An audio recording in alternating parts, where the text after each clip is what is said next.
Pemirsa, seorang tukang cilok sukses mendirikan sebuah pondok pesantren di Karawang, Jawa Barat. Berkat usaha dan juga ikhtiarnya, tukang cilok ini sudah bisa mendirikan lembaga pendidikan formal dari jenjang SD, TK, dan juga SMP.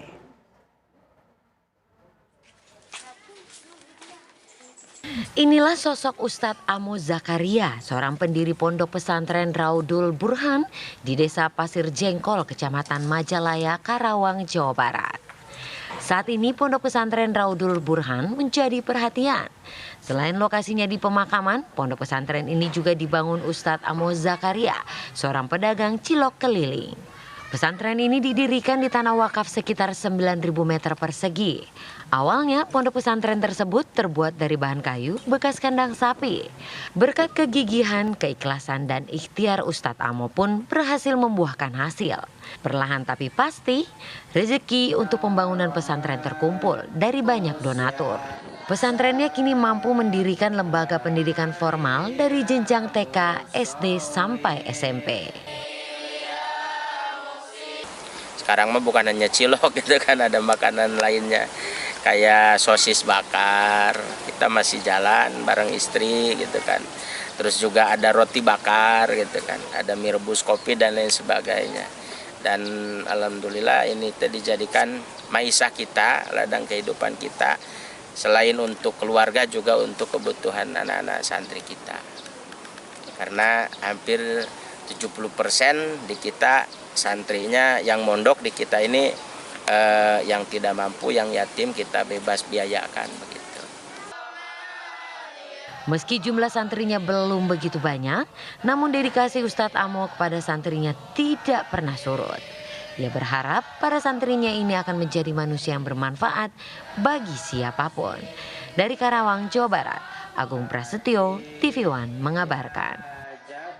Pemirsa, untuk mengetahui bagaimana perjalanan seorang tukang cilok mendirikan pesantren, kita sudah tersambung dengan Ustadz Amo Zakaria, pendiri pondok pesantren Raudul Burhan. Assalamualaikum Ustadz. Waalaikumsalam warahmatullahi wabarakatuh. Oke, Ustadz, ini inspiratif sekali kisahnya. Bagaimana kemudian akhirnya bisa mendirikan sebuah pesantren ini, Ustadz? Ya, awalnya saya diperintah sama guru saya dari Tasikmalaya untuk hijrah ke Kabupaten Karawang. Waktu tahun 2009 waktu itu.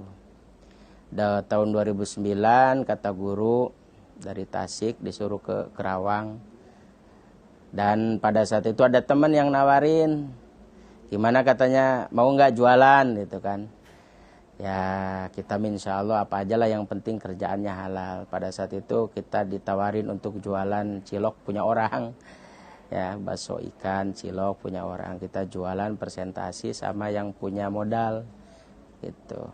Nah selang beberapa bulan kemudian berjalannya waktu, akhirnya kita dipercayakan sama bos cilok ini untuk dikelola sendiri. Sampai punya gerobak, punya anak buah pada saat itu. Sambil berjalannya waktu, karena mungkin kita basicnya dari pesantren, santri dari kalangan sarungan. Jadi waktu sholat itu kita berhenti sambil istirahat di masjid gitu kan. Nah kadang-kadang kalau misalnya waktu adzan datang, terus belum pada adzan karena belum ada orang, kita adzan juga pada saat itu.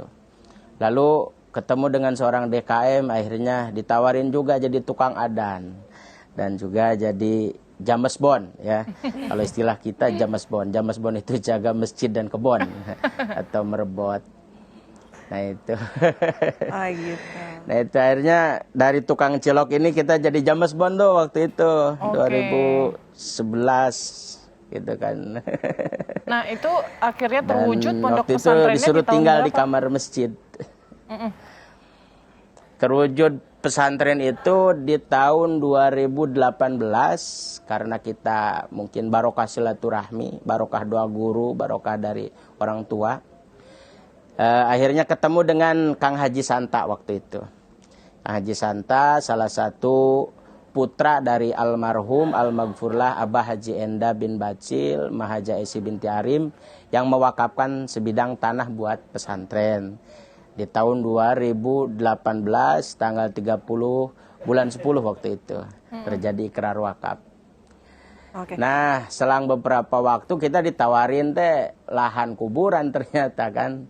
Kaget juga. Yang pertama juga lahan kuburan, dekat kuburan lah. Kalau di lahannya nggak ada kuburannya. Tapi agak serem juga karena masih belukar waktu itu. Gitu, Bu. Mbak. Oke. Ustadz, sampai akhirnya punya modal untuk buka pesantren, ini seperti apa? Apakah kemudian ada juga mungkin masyarakat yang menyumbang atau dermawan-dermawan yang menyumbang? Atau ini modalnya asli dari Ustadz sendiri? Nah, untuk modal ya dari kehidupan kita sehari-hari yang modal jadi merebot, jualan, yang nggak bakalan memenuhi ya. Mungkin karena pada saat itu kita sambil ngajar juga, ngajar di madrasah orang. Setelah kita nerima wakaf, lalu kita sowan ke guru. Ini gimana? Kita diamanahin sebidang tanah untuk didirikan pesantren. Pesan guru saya begini, tiap hari datangin orang silaturahmi, minta doanya. Begitu kata beliau, almarhumlah. Datang ke orang, silaturahmi, minta doanya dan beritakan kita lagi bangun pesantren. Nah mungkin berkahnya dari situ, akhirnya datang para donatur. 2019 awal kita pindah ke sini, ke lokasi pesantren. Waktu itu ada bekas kandang sapi, ya. Akhirnya dijadikan saung buat tempat tinggal sama istri gitu kan. Subhanallah, Ustadz Amo. Baik. Terima kasih banyak ya Ustadz Amo informasinya dan sudah bergabung bersama kita di Apa Kabar Indonesia Siang. Semoga terus menginspirasi. Semoga pesantren ini nanti bisa semakin berkembang ya, berkembang dan juga semangatnya ini patut dicontoh ini. Minta bekerja. Doanya. Iya, bekerja Terima keras kasih untuk Ustadz sudah bergabung sama kami. Assalamualaikum. Assalamualaikum. Dan pemirsa, kami harus jeda terlebih dahulu. Usai jeda kami kembali dengan informasi penting lainnya untuk Anda sesaat lagi.